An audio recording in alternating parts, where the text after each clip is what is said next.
So last year, I threw out the idea that maybe I would write a book. Some kind of book on like philosophy and spirits or something like that. I thought it'd be a fun idea to burn up some time. And the first essay in the book I started working on was the Heidegger one. Probably the most difficult topic I could possibly start with.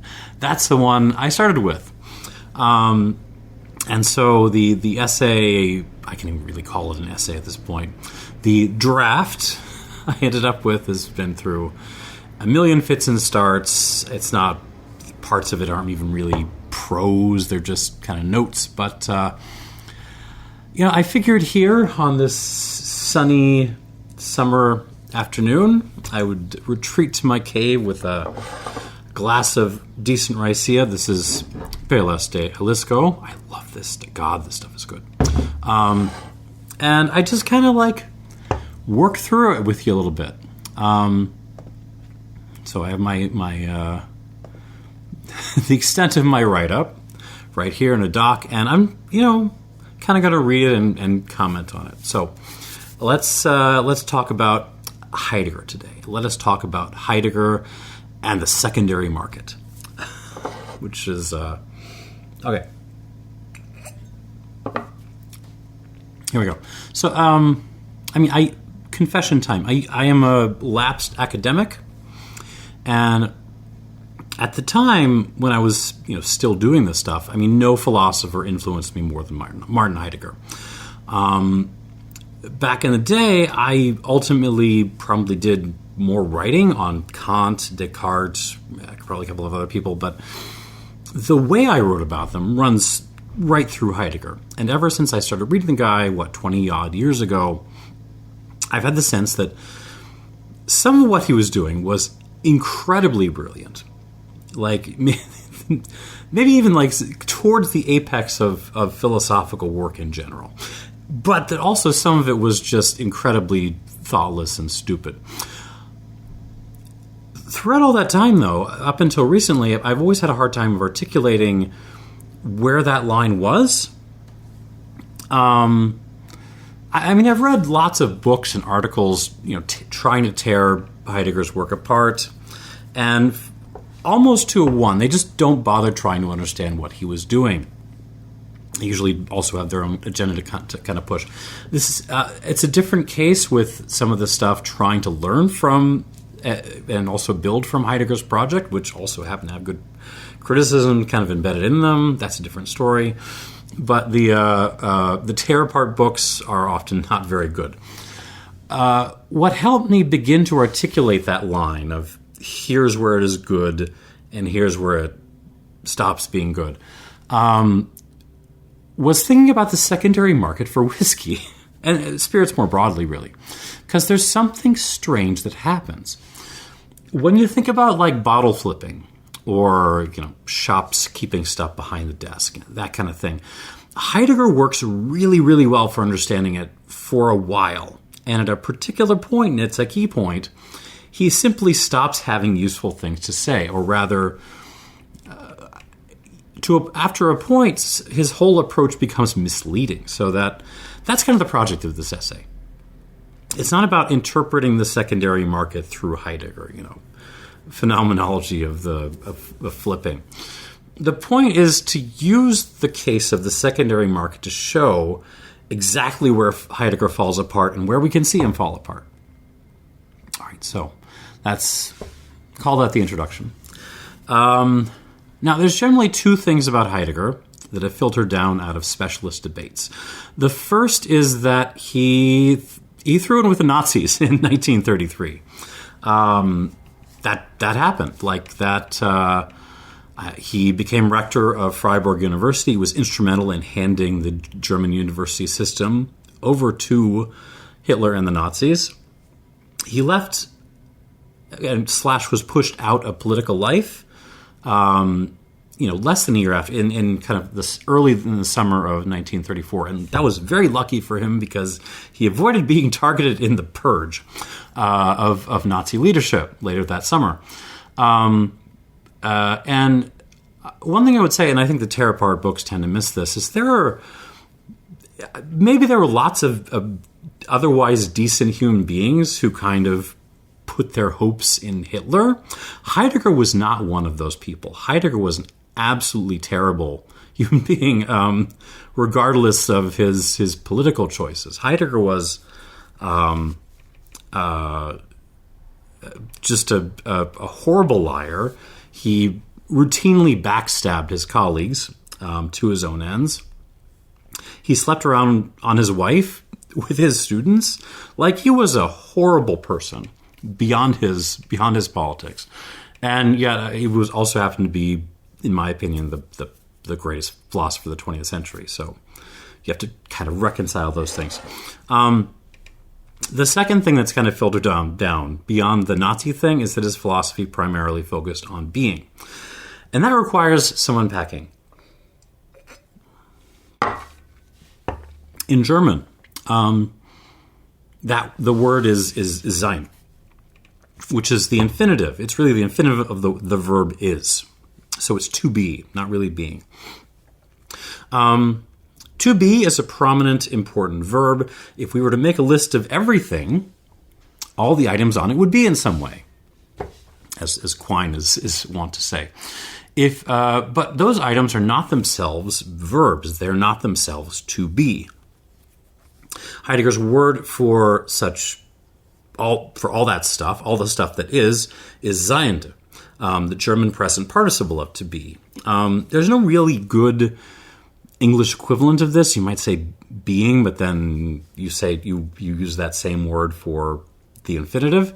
So one of the better translations in English, you could call them entities. So think stuff that is, entities. In the same way that, say, bikers bike or singers sing, entities are.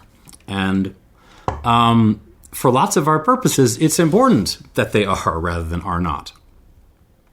Whatever else may be the case with them, it is being, to be, the verb, the event, the act, which defines their status, what they are. And so this is where the classic philosophical puzzle begins, because what then is to be? What is being? Being isn't itself one of the entities. If you looked over our list of stuff, all the stuff that is, the event to be, being, isn't on there. You could say that it's a kind of fact or quality about entities, about the stuff that is, in the same way that life or living is a quality of animals. But that makes it a very strange kind of quality, because you can point to counterexamples of life, you can point to non-living things or dead things as a way to understand what living means. But we can't point to stuff that isn't at all. If you're pointing to something, that to some extent means it is. This is why medieval philosophers called being a transcendental. It's strictly speaking, it's not really it's a kind of quasi-quality, if you like, because it applies to all entities kind of without exception by definition. Incidentally, I should say that the Heidegger translations that are out there are like 90% bad. They're terrible on this. The original Macquarie translation of Being and Time doesn't fall into this problem. It accurately distinguishes between to be and stuff that is, sein and seiende. Most translations nowadays do not do that, and it's god-awful. It means like you basically have to translate the thing back into German when you're reading it in order to understand what the hell's going on. Translations of Heidegger right now are just terrible, and there's reasons for that, which is beyond the scope of the discussion. Suffice it to say, I'll be using a lot of my own translations of his terms in this discussion. That's a start on the question of being. Now, I should say you can make an appeal it's pretty easy to make an appeal to like science or really like a scientism to kind of dismiss all of this whole problem of what is being. You can just say that whatever is whatever empirical science says there is. It's a little bit weird because that's not really what empirical scientists do. But, I mean, it has a certain sense to it. And for a certain kind of folks who worry about basically excessively superstitious metaphysics, who get like an itch when people talk about souls and things, it sounds really appealing. The problem with this kind of move to scientism ontology, if you like, there are two problems. First is how exactly to decide on what empirical science says there is, which is not easy, because, again, that's not what scientists do. The deeper problem is what to do with all that stuff which one thereby rules out of being, whatever that may be. If empirical science says that, strictly speaking, there are no such things as, say, natural numbers or mythical figures or works of music, along with whatever richer status the various kind of medium-sized objects we occupy our lives with, then what are those things? I mean, you can construct good arguments showing that all that stuff has its basis in physical operations. But such arguments also tend to bring into relief the fact that, at least for us, it all retains some kind of important and, even ineliminable status. You can invent new catch-all terms for this material. Call it, you can call these things the Mahler symphonies and such. Call them psychocultural constructions. You can pull out of your own term, whatever you want, in order to distinguish them from entities of science. And you can show their physical foundations, all that stuff. In the process, you'll also show that they still are not quite nothing. So in the absolute best case, you might be able to get everyone to agree not to apply being words to certain kinds of stuff because it's philosophically wrong, because it spooks you out, while at the same time having to grant a ton of importance to the psychocultural constructions which are technically supposed to be ruled out. And again, this is really edifying for the folks who worry about superstitious metaphysics, who really want the word being to apply only to one kind of entity. But everything you rule out is still around in another sense, and one can still ask questions about, the commonalities of both these constructions and entities proper, entities of science. But if you want to do that, you're right back to the same set of problems as before, the same set of problems as of being. You're just using a different set of terms. I myself feel that it's more convenient to just use entity to cover everything, objects of science otherwise. If you use other terms, if you're more comfortable there. But it's not to say there's not something importantly right in that kind of objection. That, because the number, to go back to natural numbers and mythical figures and music, the number 8 and Batman and Mahler's Second Symphony absolutely are not in the same way that, like, a dwarf planet is. The number 8 is counted and calculated. That is its being, if you like. Batman has stories told about him. That is Batman's being. The Mahler 2 is performed. That is its being, or performable at least. By contrast to dwarf planets, which have mass, volume, temperature, and so on. So the objector is spot on that it would be philosophically perverse to put all of these items in the same lane without making serious distinctions, even if the right way of doing it may not be to dump lots of stuff into the purgatory of collective psychological illusion. All of these things are, just in different ways, and in ways that are often interconnected somehow. And indeed, Heidegger's mentor, Edmund Husserl, who, ask me on another day, I might say Husserl is a better philosopher than Heidegger, but whatever. Husserl made it a main focus of his philosophy to sort out all these distinctions and relations. He termed this project among a whole bunch of different names, but I think the best one was regional ontology, regional science of being. Husserl's problem was to understand the differences in how various entities are. in his terms, what ontological region they fall into, and also to understand how the different regions interact and overlap in the same world, sometimes even the same entity. Let's use this glass of rice here. This is it's a physical entity, right? It's got mass and volume, but within the same entity, it's also the same token, if you like to talk about it that way. It's also a chemical entity. There's an ethanol solution inside. The glass is made of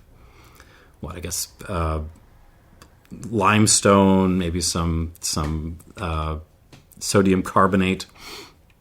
It's also an economic entity. It's costs such and such in a particular market. It's a cultural object. Rice has a long history. This bottle has a brand to it. We can talk about branding.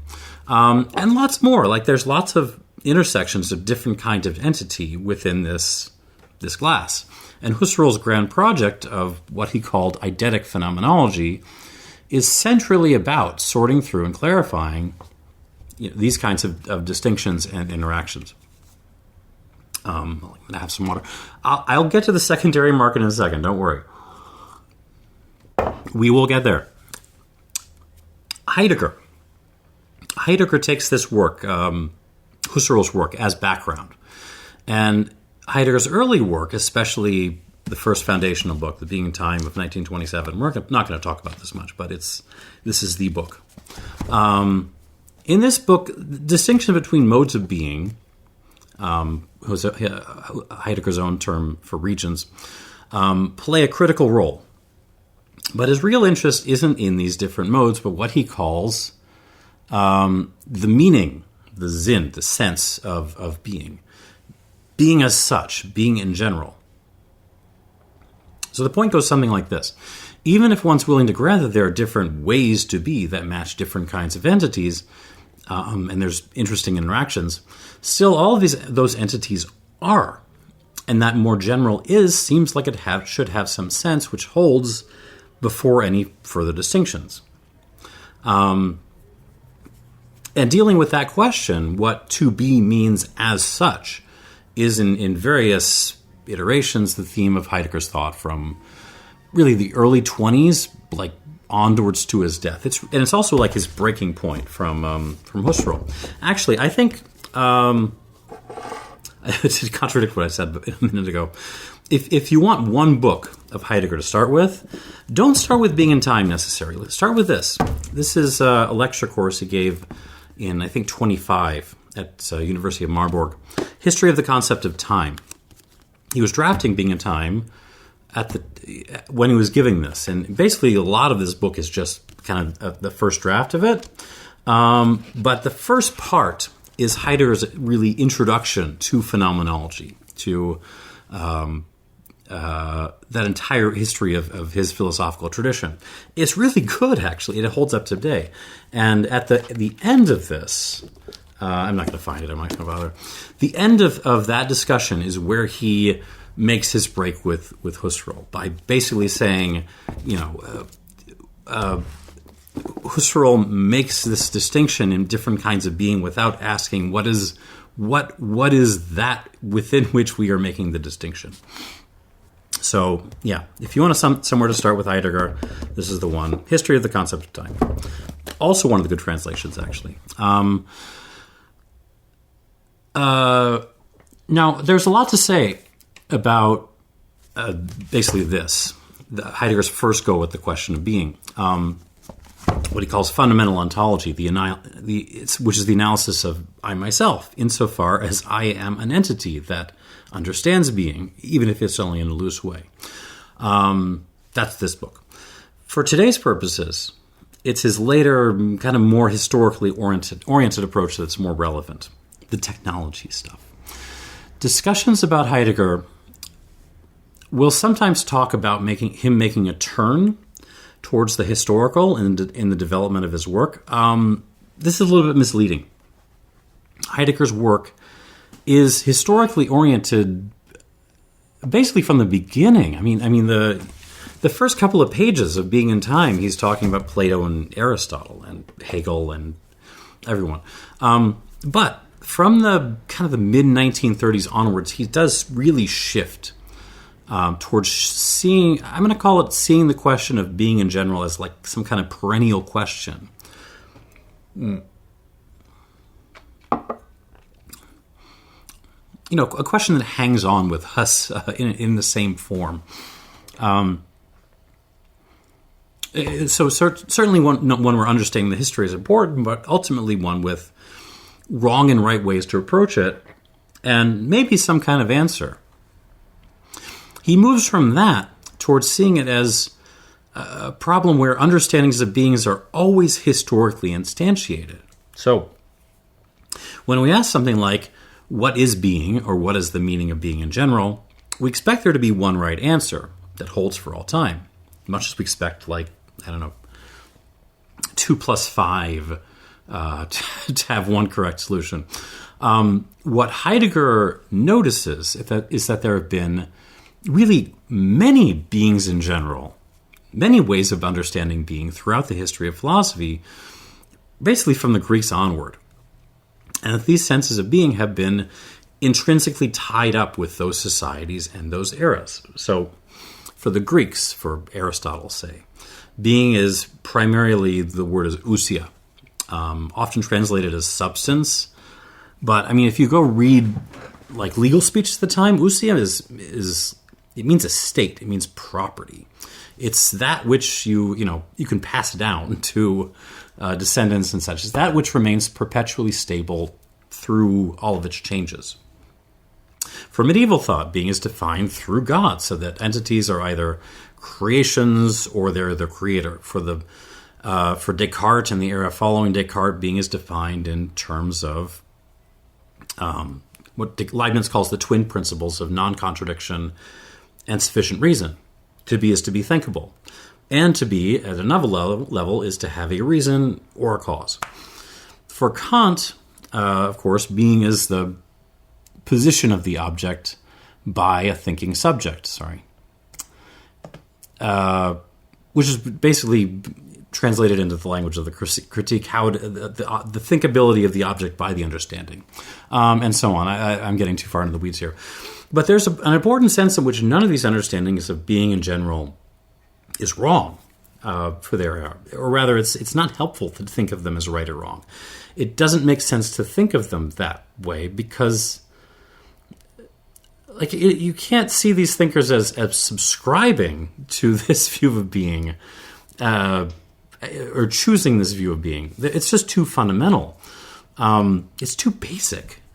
Kant's thought, really maybe the entire era that follows Kant's thought, it just wouldn't be what it is without that kind of understanding of being embedded into it.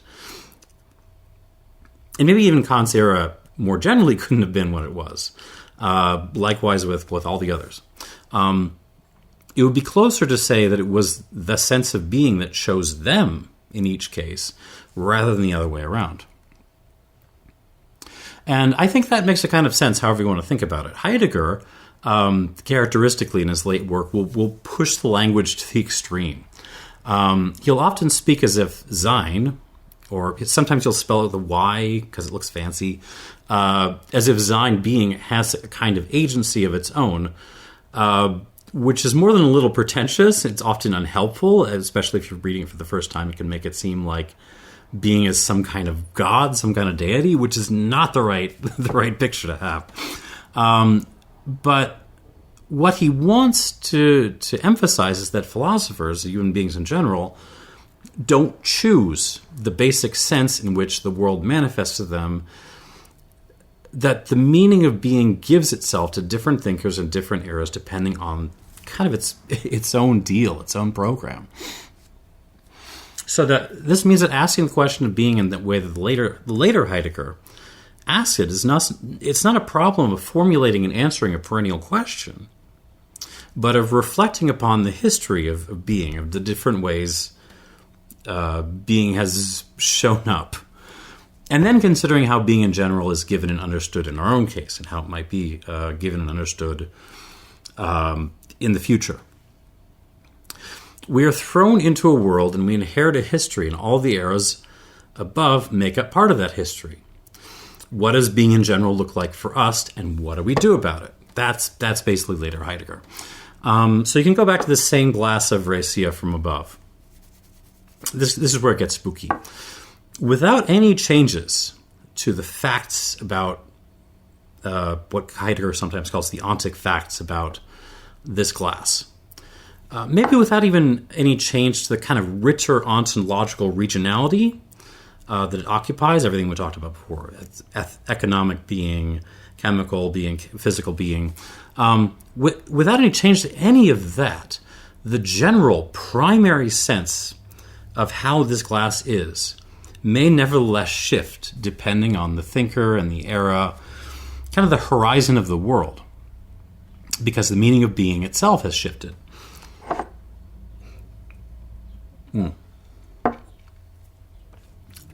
That's the introduction. Now let's get started on Heidegger and the secondary market. All that out of the way, consider the secondary market in spirits. Take a familiar scenario. You read on the internet, in an enthusiast forum, that the newest limited release from R² Trace, your favorite producer, whatever, has been released that morning and is now hitting store shelves. Your local store is, close to your house, close to where you work. In any case, you stop in to grab a bottle during your break. But there aren't any there. There are none to be found. The employees tell you that everything came and went already, or that they haven't seen the new release so far. And as a matter of fact, you'll never know the truth about it, really. When you get home, more than a little bit disappointed, you check the internet again and discover that the bottles you never saw have reappeared on auction sites and social media groups, maybe not offering outright sales, but like brag pictures with lots of bottles, not so subtly implying that you should send some DMs, and with prices inflated way beyond what you would have expected to pay in your local retail store. And this kind of happens over and over and over again with every new kind of big release. Familiar situation. But consider everything that needs to be the case in order for that scenario to be so much as possible. You need distilling, aging, bottling of spirit at a massive industrial scale, but global scale, which in turn requires an equally massive global supply chain of raw materials, casks, bottles, boxes, so on, all of which needs to arrive at the production site on time, and when the final pricing and release size and presentation of the spirit is chosen and realized, which is itself the result of market research, a lot of debate, it's its own thing, it's bottled and boxed and palletized and shipped off through several different global supply lanes to achieve a coordinated worldwide or even just a nationwide release. The pallets all have to reach the right warehouses in the right stores at exactly the right time so they can hit the shelves or the area behind the shelves, maybe, on the right week. For possibly like the right hour, the right morning. And in tandem with all of this is a community of customers connected primarily through the internet, itself requiring power, infrastructure, technological sophistication, national and international regulation, on and on. A community who follow the happenings of the relevant brand, that brand itself constructed, history, production style, nosing and tasting profile, logo, bottle design, reviews, all that stuff, interviews. So this community collectively tracks when new releases become available. They speculate on their quality, on their value. They talk about it. And importantly, some in that community have to be willing to, and able to pay significantly more than the shelf price for some of these releases. And others out there have to be willing and able to buy those releases early and in higher volumes so as to control the supply and flip their stock well above cost. Or at least the stores must be willing to hold on to them in the hopes of getting the right customer, a spendy customer. But often, in addition to the initial retail sales of the release, there are additional resales of the same release from the latter group to the former, the flippers to the secondary buyers, almost always occurring through a large online platform, social media, auction sites, all of which requires its own background, right? Chat servers, Discords. So that's a lot. Spirits, in this context, are very clearly products in a certain important sense. It's not that, that's not good enough. I mean, it's not that there's never been, it's not that they've never been, like, produced before, in the sense of, like, they've never been produced items that customers buy in a market. Well before any of the above would have been possible, like, you would have had folks in southern China going to their local shop to buy a share of baijiu from a shopkeeper who got it from, a nearby distillery. Or a laborer outside Dublin might have gone to the pub for his, daily cognac or whatever. Itself bought from a large negociant, shipped in barrels over the channel, whatever. Scotch blenders would have sourced barrels from different distilleries using the relevant supply chains in order to craft the right mix for their brand. And each of those barrels might have demanded a different price depending on different factors. But even in those cases, the spirits are primarily there to be enjoyed. They're to be consumed and shared and savored in times of happiness and sorrow. And to be sure, that tradition hasn't yet died out. But when a bottle of spirit is sold with an accompanying NFT and surrounded by discussion of its investment value, like, it's hard not to see it as a product first and foremost. So something to be hyped up and tracked, to be bought as a gamble, as an investment, and an item for the collectibles portfolio, if not just for the sake of buying it, just for the sake of stockpiling the stuff. It's something about it scratches an itch in your brain. Yes, you could still open and enjoy it, but there's something superfluous about how a bottle of that kind, like, actually smells and tastes. Like, who cares what the ultra, 10,000 plus bottles of Appleton or Macallan taste like? Does it matter, really? So on the one hand, everything about this is precisely choreographed and calculated and controlled at a global level, and on the other, it's always something new and special and limited and massively in demand and novel. Even more strange, the month after these releases come out, they'll be kind of effectively forgotten. The hype will move on. They get passed over for still newer releases, which are even more limited and special. If not productness in general, this distinctive interaction of qualities certainly seems novel. So, to speak like Heidegger or Husserl, we could ask, what is the being of such a product? If it's still a physical, chemical, cultural entity like my ricey, I'm going to need some more of this. Just as above, that's still the case. And it's still a vessel containing drink. But none of that seems to get at what matters, at what's new here. It's an entity which, in its own way, kind of challenges previous ways of being an entity in general. It's not an object in the strict Kantian sense. It's not something to be known through science, nor taken up in our practical projects. It does not submit to the demands of theoretical and practical reason. To the contrary, it has a way of putting the demand back on us to buy it, to collect it. It also contests description as an ousia, remaining intact through all changes, as in Aristotle. To the contrary, the essence of the hype bottle is its changing factors, the whirl of interest and demand that surrounds it for a little while, and then dies away, and then sometimes surges back up. Against Leibniz's two principles, It also exists and both does not exist at the same time. Think of the ever-ambiguous bottle behind the desk, which is both there and not there. And there's no sufficient reason why this release is kind of more of a must-have than any other bottle. And I think it's in with this set of paradoxes that later Heidegger becomes more relevant.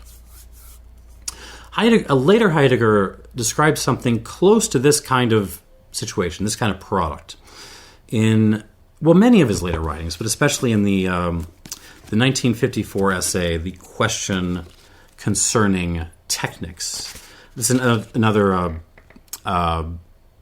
translation thing. It's often presented as the question concerning technology. It's not technology. It's technique. It's technics. The technical, if you like. It's this essay. It's started out as it was presented in Munich in 1955, but it's based on some lectures he gave in Bremen in 49. So it was the first set of lectures he was allowed to do after basically having silence imposed on him for his actions during the Nazi period. So it's, even in a bad translation, it's a worthy read. So it's an analysis, he says, of modern technics. It's really a kind of, he presents it as kind of response to Heisenberg of all people. So his analysis very typically has a historical trajectory. He does a long detour into Aristotle and Aristotelian causality, and he talks about the Greek sense of techne. He identifies, I think correctly, that techne, which becomes technics, is a distinctive kind of poiesis, which he translates as bringing forth. Bringing forth of any kind, whether that is human techne, production, you could say, or natural techne, or natural production. Not even natural production, natural poiesis, if you like. All of these set entities into their being in a certain kind of way. And that could mean setting entities into existence, if it wasn't there before, into a new state, into a new mode of manifestation. So techne production it's a very broad term. But bringing forth is, Heidegger says, he insists on this, a way to, the word he uses is discover, entbergen, a way to discover entities, to, as it were, literally take them out of a cover, an oblivion, to pull them out of oblivion and set them out, where they may be encountered as the entities that they are. So as always with Heidegger, it's easy to get lost in the weeds, but the point is basically this. Modern technics is not, first of all, about various technical devices. It's not about technology.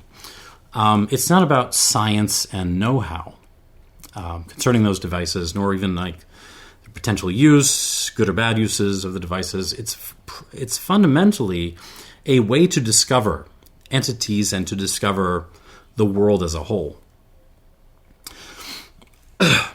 How so, you ask? Modern technics. I will get back to the secondary market in a second. Modern technics does involve a lot of production, of course, but it's production preceded by a distinctive way to bring forth the world in general, he says. Heidegger says, this is his term, we call out. The verb is herausfordern. We call out nature. We summon it. We bring it out. We render it a store of quantifiable energy and other resources that can be extracted and stored. Which sounds a little spooky. His point can sometimes be lost in what sounds like, it sounds a little bit like curmudgeonly poo-pooing of, modernity. But there's a point. It's not that nature has never been used for human purposes before. It certainly has. So one of the examples he brings up, millers along the Rhine River, have spent centuries, putting water wheels into the river to drive their mills. That's a long-standing use of nature for human production. The Rhine in that tradition is a natural force. It's also a useful tool for this particular end, namely milling grain to sell. Where the hydroelectric dam on the Rhine is different. That's the point of comparison. Hydroelectric dam isn't just bigger and more technical. It's not just the size and the scale. It's that it calculates the entire river in advance. It understands the river in advance as a source of energy. It's X volume of water moving with Y total force per hour, Z of which can be extracted. So the way he puts it is the river is on the dam rather than the dam on the river. The Rhine is as the calculated and regulated raw supply for power production. That power is in turn equally, these are the being of these things, as something useful to be stored up and deployed for various other ends. That's not all, of course. Heidegger mentions that the Rhine may also be, he says, an object on call for viewing by a tour group. That is, the Rhine becomes a resource called out for other purposes, in this case, making money through tourism. But it's a resource all the same. That's its being. We primarily discover it as something, he says, on call for certain purposes. And the same with all other entities of the world. This is, Heidegger suggests, a novel mode of being in general. And he has a new term for this. In German, the word object is Gegenstand. So it's literally something standing against stand. And as a play on this term, as a play on words, Heidegger calls the new kind of entity, this new general term for entity, a Bestand. Literally something stood in place. I forget what the translation in this thing and all the others is. It's standing reserve or something. It's nonsense. Colloquially, Bestand is the German word for stock, as in inventory, holdings, portfolio makeup, etc. That is what being in general is now. Being is to be stock. Stock is, Heidegger suggests, the name for entity in general distinctive to the contemporary age. Stock is, it is, insofar as it stands by, ready to be deployed for whatever project is relevant. So to return to my examples from above, the number 8, the natural number 8, is still a natural number, but it is also as a stock ready to be used for design, calculation, and so on. The Mahler 2, a smaller second symphony, it's still a symphony, but is also stock for orchestra performance, which is estimated to bring in certain amounts of subscribers and donor funds. Batman is still a fictional character, but he's also more fundamentally an intellectual property, something you can use for, publishers and studios for marketable entertainment. And stock, or pieces of stock, if you like, are never independent. What makes a piece of stock what it is the context, the entire context. It's a circuit of calculation and order. Even if its exact purpose is never precisely defined, think again of a power. The demand to call out stock from the world never slows down. There must always be more of it. At the same time, it must be deployed ever more efficiently and sustainably. Heidegger names this calling out of stock, which again is the distinctive way that entities in the world are discovered in modern technics, or modern world, by the German term das Gestell. I don't even remember what the translation is. Doesn't matter. Das Gestell, I would translate as the shelf. The shelf is itself no entity, not even the place where entities manifest. It's Heidegger's term for the entire situation of how entities manifest. The shelf, and I'm going to quote Heidegger directly. I'm not going to look it up in here. I wrote it down. The shelf, Heidegger says, means the gathering together of that setting upon which sets upon man, that is, calls him out to discover the real in the mode of ordering, bestellen, as stock. The shelf means that way of discovering which holds sway in the essence of modern technics, in which is itself nothing technical. So that's a lot. But the point is, this is where we are. This is our situation. This way of discovering is a way to understand entities in general it can seem like profoundly anthropocentric in a way. Insofar as it is we human beings who are constantly calling out new stock with new possibilities for use, for deployment, and so on. No and yes. So I'm going to quote Heidegger again. Man, Heidegger insists, does not have control over discovery itself, in which at any given time the real shows itself or withdraws. So none of us chose the shelf as the current manifestation of being itself. None of us decided that entities should now manifest primarily as stock, as useful things. But we still find ourselves driven to collect and classify and set into order, as it were for its own sake, without quite knowing why. More than that, human beings themselves are stock. Another quote. Only to the extent that man, for his part, is already called out to exploit the energies of nature, can this discovery that orders happen.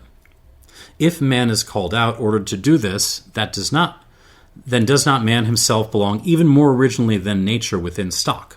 The current talk about human resources, about the supply of patients for a clinic, gives evidence of this. Sometimes Heidegger is very spot on. Hospital funding and the supply of patients. Human lives, as much as anything else, are resources that can be stocked up, set into order, and deployed for various kinds of uses, good and bad. But human beings are also never just stock, never just one stock among others. Another quote, precisely because man is called out more originally than the energies of nature. That is because it's they who do the work of setting the world into order as a way of discovering it. So to extend Heidegger's terminology, human beings are the stalkers. They stalk the shelf, if you like. The stalkers of modern technics. They are in the shelf and defined by their place in the order as much as any other entity, but they have a unique status. As the entities responsible for the shelf, for the maintenance of the stock, they have a kind of autonomy. And that's not nothing. That's important. All of the above, as a kind of crash course in Heideggerian ontology and modern technics, seems to me up to a point impressively descriptive in understanding the ontology of the modern spirits market. Raw fermentable materials, yeast stills, oak barrels, all those elements within the order of the supply chain are all stock, called out for the production of spirit. The spirit, the bottled spirit, is also stock. It's it's stacked up, it's bottled, it's boxed, it's palletized, it's shipped out to stores for consumer purchase. Oh, I didn't bring it. There's a passage from the Lothorth seminar of 1969, which I don't think is actually written. I think it's just notes. So this is the very end of Heidegger's life. It gives some more helpful examples of what he's on about that I think really apply to the spirits market. And it's really just a nice culmination of 30 years of worth of consideration on the topic. So I'm going to quote this at length. In the space of a few paragraphs, Heidegger moves from his general ontology of stock to the discussions of environmentalism and then, of all things, fashion. And it's the fashion part that I find really compelling. So I'm going to read. Already today, there are no longer objects, no entities insofar as these would stand against the subject taking them to view. There are only stock, entities that are held in readiness for being consumed. Hence the energy politics and the politics of agriculture, which indeed have no longer have anything to do with objects, but rather with the systematic ordering of a space within a general planning directed towards future exploitation. Everything, entities as a whole, from the outset, arranges itself in the horizon of utility, the dominance, or better yet, the orderability of what is to be seized. The forest ceases to be an object, as it was for the scientists of the 18th and 19th centuries, and becomes, for the human, stepping forth in his true form as a technologist, that is, for the human who a priori sees the particular being in the horizon of usability, the forest becomes a green space. There is no longer anything other than stock. Stock, supplies, means. The ontological determination of stock, of the entity as a material supply, is not permanence, steady persistence, ousia again, but rather orderability, the constant possibility of being summoned and ordered, that is, the persistent standing at one's disposal. In orderability, the particular entity is posited from the ground up and exclusively as disposable for the consumption in the planning of the whole. One of the essential moments in the way of being of contemporary beings in disposability according to a plan-driven consumption is replaceability. Replaceability, the fact that in a game that has become universal and where anything can take the place of anything else, every being becomes essentially replaceable.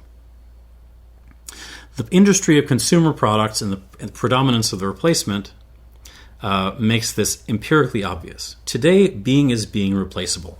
Wow. Even in the phenomenon of fashion, what is essential is no longer embellishment and adornment. So fashion as embellishment has thus become just as anachronistic as mending, but instead the replaceability of models from season to season. A piece of clothing is no longer changed as soon as because it has become damaged, but rather because it has the essential character of being the outfit of the moment in expectation of the next. So that's the quote. There's more than a little whiff of grumpy old reactionary in this. I will grant that. But the description of interpretation, I think, is absolutely on point. The forest is green space thing. The global sustainability movement really does rely upon the interpretation of forests, oceans, skies, and the whole of nature as stock, which is exactly the same ontology of nature as the industries they clash with.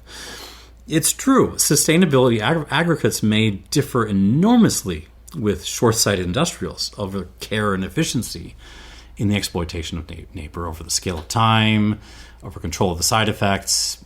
Put a pin in that. I'm going to come back to that because it's important. But I think Heidegger's right. They grant the same basics, the same ontological fundamentals. Nature is disposable, not in the sense that it can be thrown away, but in the sense that it's always in readiness for some use. That's how we understand it. Similarly with replaceability. Heidegger's not saying that everything can take the place of anything else, but pointing out that replacement is now part of what it means to be. And I think that applies extraordinarily well to spirits. Consider the comparison between embellishment versus replaceability in fashion. Like in Rococo fashion, 18th century fashion, say, a fashionable dress was a kind of extreme dress, an extreme take on an ordinary dress. So you'd still have a skirt, but it would be a skirt kind of blown outward with hoops or panniers or the fabric, with the richness of the fabric would be turned up to an extreme. In modern fashion, as Heidegger takes it, the point isn't no longer extremity. It's no longer a kind of caricature of the normal dress or whatever, but it's about the replacement of whatever was in fashion in the previous season with something else, something new. Not that the old dress is thrown out. I'm riffing off him a little bit here. You don't throw out the old dress, but it's respectively set back in place on the shelf and kind of cataloged as a previous fashion to be used for inspiration, for future fashion, maybe for retro events. You might take it out. So that's replaceability. And I think we often treat special releases in spirits the same way. A special whiskey, say, used to be a kind of extreme version of a whiskey with kind of really high, unimaginably high age statement or an elaborate box and bottle,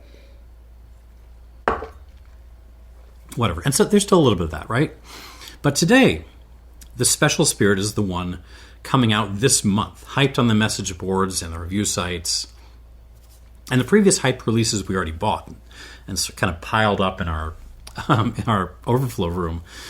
It's not thrown away. It's just kind of respectfully set in the cupboard to be taken out and retasted on occasion, and kind of also carefully defined and filed away in its place on the grid, whatever that may be. It's got with a precise name. It's got an aggregate score. It's got a identification number on the whiskey base or the rum X, whatever.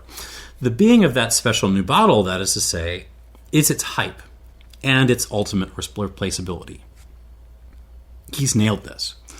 And everything Heidegger says up to this point is about stock being calling out, being replaceable.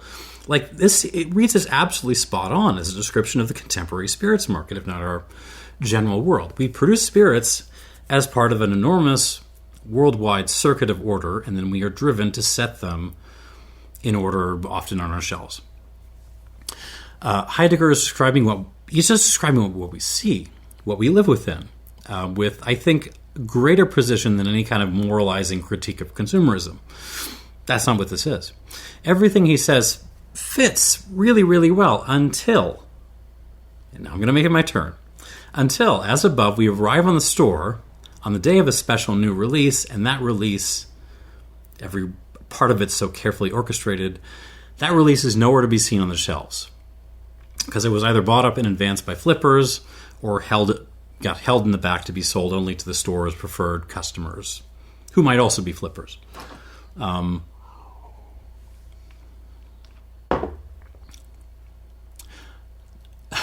So, from a Heideggerian perspective, that secondary market, that whole phenomenon we're talking about, it's an interesting development, and I don't think he can capture it, and I'll explain why. Stock is, insofar as it's produced, deployed, consumed, and replaced in the endless churn of the shelf. But the special new release we're talking about isn't treated that way. The store, which buys it from the distributor, but then holds it back as leverage for spendy customers, the flipper who buys it from the store and holds onto it as to make more money through secondary resale, they're interrupting the normal kind of on-call usefulness of the bottle. And they're ultimately doing that to make more money. So the bottles are taken off the shelf, they're put into a box somewhere, waiting for the right buyer. So, I mean, you could talk about this in Heideggerian terms to a point. So if I can extend Heidegger's terminology, let us call this phenomenon stockholding. It's taking in the stock and holding onto it. Let's call the characters who do it stockholders. Stockholders and stockholding takes stock out of its standard context, its standard utility. It disrupts its utility in the broader world of use so that something else can be gained through releasing it back into circulation in whatever way it gets released back into circulation. So the stock in question maintains a kind of usefulness when it's pulled off the shelf like this, when it's held. The seller generally hopes to make a lot of money off of it, after all. But they gain that usefulness only through the disruption of the broader system of use. If the special release were still available elsewhere, if you could just buy it in another store, the stockholder would never bother kind of buying them up or stashing them in the back, because they'd never be able to sell them for a good margin or get leverage off of them. It's only when the release is gone, because all the stock has been consumed or is held by someone, that stockholding makes sense. It's the disruption of the broad technical world. It's holding back useful stock for one's own gain. So you can come up with a term. I'm calling it stockholding because I'm cute. But so far as I can tell, despite the fact that we see the phenomenon of stockholding right in tandem with everything else which he describes so well, Heidegger offers no real resources to understand what's happening. And I think it's not because I think he fails there because it's not something ontologically new, even if it's something kind of novel and disruptive. Ontologically, it's still just all about stock and manipulation and calculation and setting up and control of stock for various uses. This is not but so there's nothing new there, so we can't really talk about it. But it's not the case with other approaches. For example, classical economics, by contrast, does have an account for this kind of behavior. It refers to it as rent-seeking.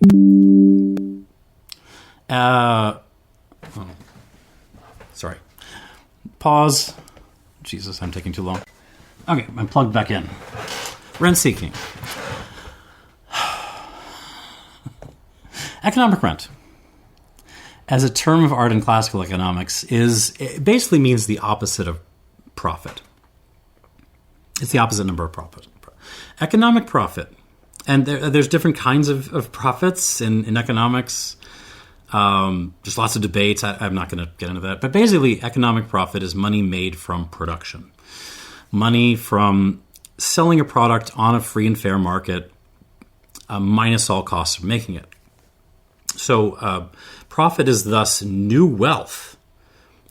Profit in the proper sense, in the strict sense, is new wealth that did not exist prior to the production. Economic rent, by contrast, is money made because the market is not free, because the market is distorted. So the classic example of rent is the character who owns the kind of the only stretch of land possible for travel that someone has to make. And they charge money for anyone coming through the passage. They just sit on the land and charge people money for coming through. The owner never made that stretch of land. They do nothing to improve travel. They can, if they were building a road or something, or putting an inn or a coffee shop by the side, we could talk about that. But they're not doing any of that in this example. In fact, this guy produces nothing at all. He gets his money simply by keeping the land out of use for anyone who doesn't pay him. So, in other words, by shaking down others for access to something he controls when they don't have any alternatives. That's the classic purest case of rent, if you like. A more complex, there's lots more complex cases. The more complex case is the industrial monopolist. It's monopolies or oligopolies, sets of companies cooperating kind of directly or tacitly to share the market. It's a little bit more complex because they're still actually producing things. There's still production going on. But it remains a case of rent-seeking, as rent comes first. Rent is the first principle. Because the monopolists and the oligopolists have no competition to worry about and can smother any new challenges, they make money simply by setting their prices as high as they can get away with, cutting costs, whittling their supply chain down to a knife edge, and, squeezing the state for support and favors. Sound familiar? Characteristic of the rentier, the rent seeker, is that they do not invest their wealth in new or better production. They just stockpile it in cash and financial gamble speculation, or they just buy up new assets by which they can extract more rent. And the stockholders, the Heideggerian stockholders we've been describing, the bottle flippers, the stores selling their stuff under the table, they're more modest examples of this, of rent-seeking. But ultimately, it's still rent-seeking. To do what they do, they rely upon and even create distortion in the market, which is to say they don't get profits for the service of, quote-unquote service, of reselling a rare bottle they stockpiled or selling it only to a very spendy customer. They are getting rent. It's rent. Now, in the context of classical economics, rent-seeking, especially left uncontrolled by the state, especially if it's supported by the state, is seen as dangerous because capitalism, in this understanding, is driven by reinvestment of profits into new production.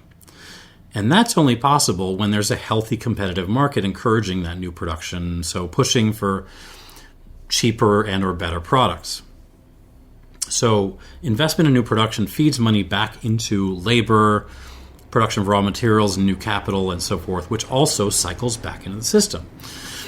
The rentier class makes their money by starving the system, by pulling money out of it. They sit on whatever assets and resources they can, including necessities for life, and charge whatever they can get away with, actually sucking money away from further production. So, and even if they start off in charge of an otherwise productive business, if they ever monopolize the industry, they also destroy the market. And classical economics sees this as extraordinarily bad. And it can see it as bad because at the center of the old project of political economy is a question of how to build and maintain a healthy society, a good society, where human beings can flourish. It can say that because a thriving free and fair market is a good thing, and rent-seeking and gross inequality is not. because underneath all the math and the theories of exchange and all that in political economy is a moral interest in having a good world. Back to Heidegger. In Heidegger, I don't think this is possible. That is, from his perspective, I don't think it's possible to meaningfully distinguish the disruptive nature of stockholding, which is still a use of the stock, from any other manipulations of the technical world. I think it's just all the same thing to him. Heidegger can describe the way that being as such manifests in the modern era. He can name and describe the default state of entities. He can describe human beings' relation to entities and to being, stalkers, if you like my term. But he cannot tell you anything about how the technical world might be better or worse. And to use another case in point, consider, again, force as green spaces. Go back to that. And consider the ontological agreement between sustainability advocates and more kind of destructive industrialists. I mean, it may well be the case that Greta Thunberg is as much a technologist, as much in the shelf as the fossil fuel industry. Sure, and that's not unimportant. That's worth thinking about. But the whole point is that Thunberg advocates for a use of nature that is better for human beings than the alternative. Yet Heidegger, even if he isn't incapable of seeing that distinction, insists on staying silent about it. And there's a passage in Heidegger's letter on humanism, which is also in the basic writings, written shortly after the war. So, close to the same period as the Bremen lectures. The letter on humanism contains one of the most infuriating yes-buts in philosophy, where Heidegger comes the closest he ever gets to addressing the topic of ethics. It reads, and it's in here, I'm not going to look it up because I wrote it down. Quote, "Soon after Being and Time appeared, a young friend asked me, 'When are you going to write in ethics?' When the essence of man is thought so essentially, a longing necessarily awakens for a peremptory directive and for rules that say how man ought to live in a fitting manner.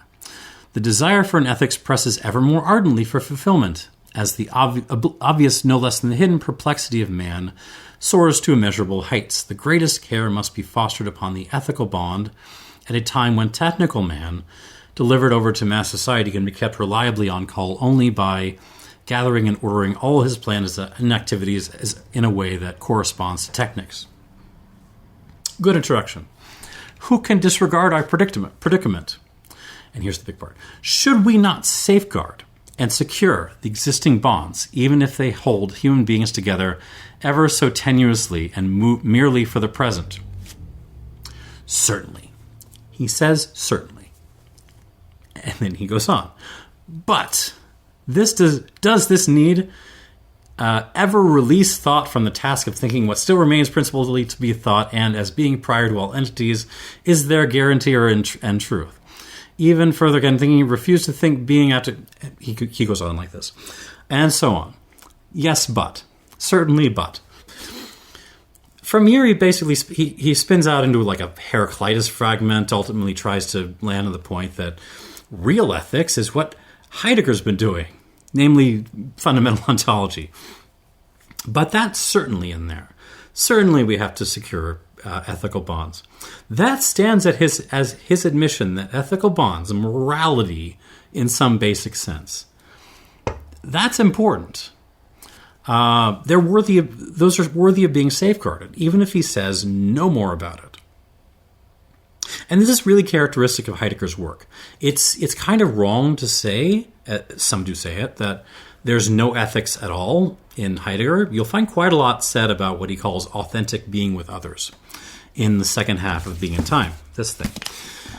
But that way to be with others is basically still ontological. It amounts to awareing others of their own being as entities with an understanding of being. That is, you show them that they're ontologists. Otherwise, there's total silence about what Kant calls duties to others, or really also duties to oneself.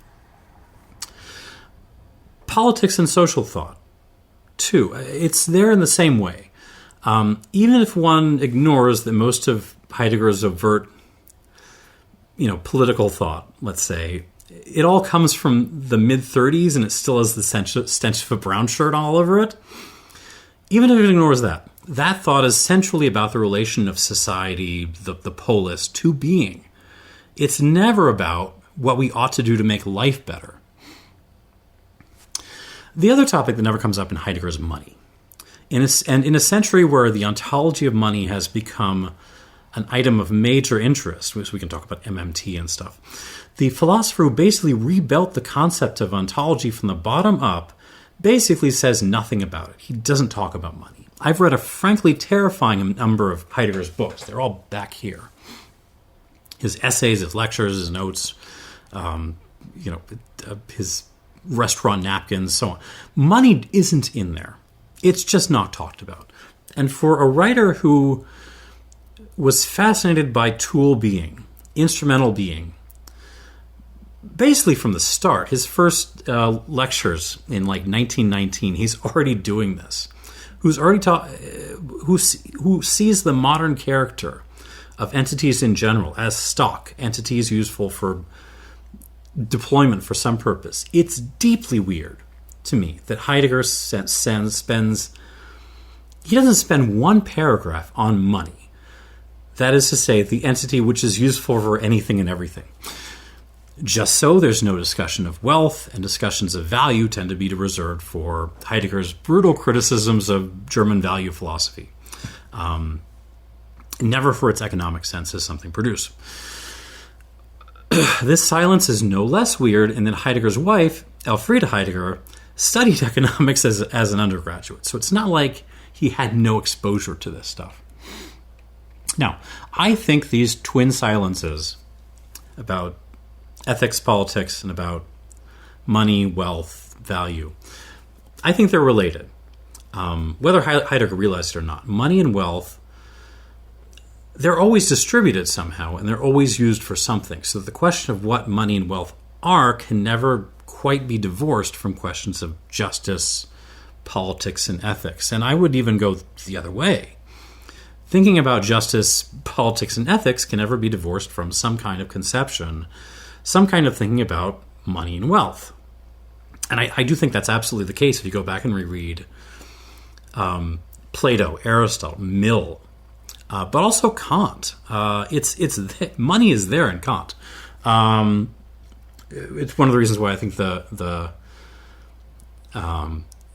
some of the right-wing podcasters will dare to call themselves deontologists, and I just think they've never read a word of Kant, if I'm honest.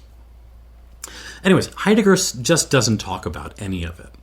And the result of that, as I think the case of the secondary market in spirits shows more clearly than anything else I can think of, is that his account of the modern technical world is at best incomplete. At worst, I think it's absolutely misleading. So, to be clear, the shortcoming I'm pointing out here, it's not just that Heidegger should have said something about this stuff and he didn't. I'm by no means the first person to point out that Heidegger's work is ethically barren. Indeed, if you made a list of Heidegger's best students, it would contain some of the best and most influential ethical and political thinkers of the 20th century. So, Hannah Arendt, Emmanuel Levinas, Hans Jonas, Marcuse, Sartre, Leo Strauss, not my favorite. Habermas, actually. I don't think Habermas was ever formally Heidegger's student, but he spent, his early days as a full-blown Heideggerian. All of them were critical of Heidegger on this. It's been done. What I'm pointing out, rather, is just how disastrous this silence is for the work he was actually trying to do, namely to provide a description of our contemporary world and the way in which being manifests in it. So what I mean is you could come out of the University of Pittsburgh with a doctorate on Heidegger's theory of technics, and that's great. And it would ultimately be of no help to you at all when you walk into your local liquor store to buy a gift for a friend and see nothing but empty displays where the bottle should be. You can't understand what's going on, even if you have a doctorate in Heidegger and technics. You can use Heideggerian terms, if you like, to point to the phenomenon. You can call it stockholding, as I am, pulling stock out of the normal circuit of utility and disrupting that utility in order to benefit off the human beings who need this stuff. But you can't understand it. You can't understand what's happening there. If you want to understand it, you need some account of the good in general, and of how human beings pursue the good, and of how communities of humans interact within those pursuits, and of how money and wealth play into all of that. And in the context of modern technics, I suppose you need this ethical political account on a massive global scale. And that's basically exactly what we used to call political economy. You need political economy. The lack of this account ultimately wrecks, for me, what is otherwise a really rich and compelling and useful account of our world. And more than any other example I can consider, it's your humble local liquor store that shows the problem, that shows where Heidegger, falls apart. But we can and should extend the same set of questions. Yes, the hydroelectric dam on the river steps beyond the water wheel of the grain mill at an ontological level. It's something ontologically different, the dam. Through the advanced calculation of the river as a source of power, and the power as something standing by for useful deployment and all that. That's all new. But then you have to ask, who owns and controls the dam? Who pays for it and who benefits from it? How is the power distributed? How are questions about any side effects of the dam resolved?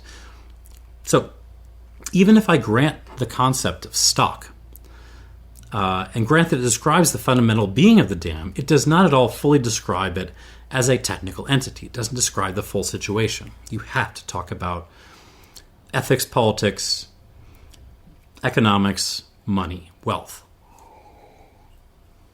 power. What Heidegger ultimately wants is to make room, and he says this, he wants to make room for some kind of future ontology, a new understanding of being, if you like, a new way for being to give itself, that is not bound up in technical thinking and the shelf, that essentially frees us from the Greeks. Fine, that's what he wants.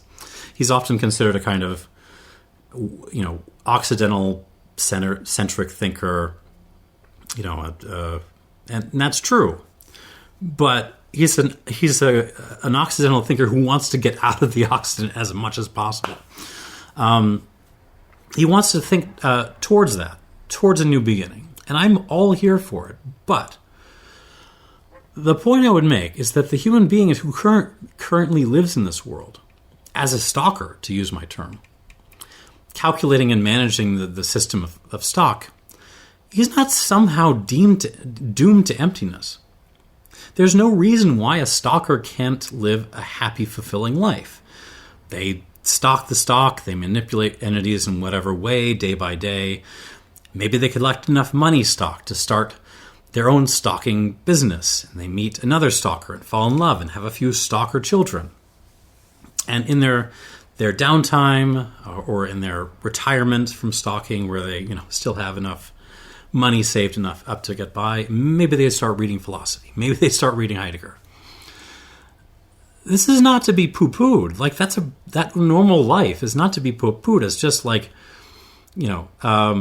ontologically inhibited. There's a dignity to living a good life, regardless of how being itself may be and the sort of broader situation. And if that's the case, so that we certainly, he says, should safeguard and secure existing ethical bonds, then we should use the capabilities of global technics, manipulate the stock, so as to realize the political economic situation most amenable to such good lives. And one of the effects of that may be that an ordinary stalker can go out to his local shop to buy a fashionable bottle, however replaceable it may ultimately be, and actually see the damn thing on the shelf. So yeah, that is the end. That is as far as I got. 120 minutes of Heidegger and the secondary market. I don't know what to do with this, and I don't know how to land this thing. But yeah, I hope those of you who stuck through all the way enjoyed and found this edifying. Thank you for watching. I'm going to enjoy the rest of my racia. Ooh. Cheers.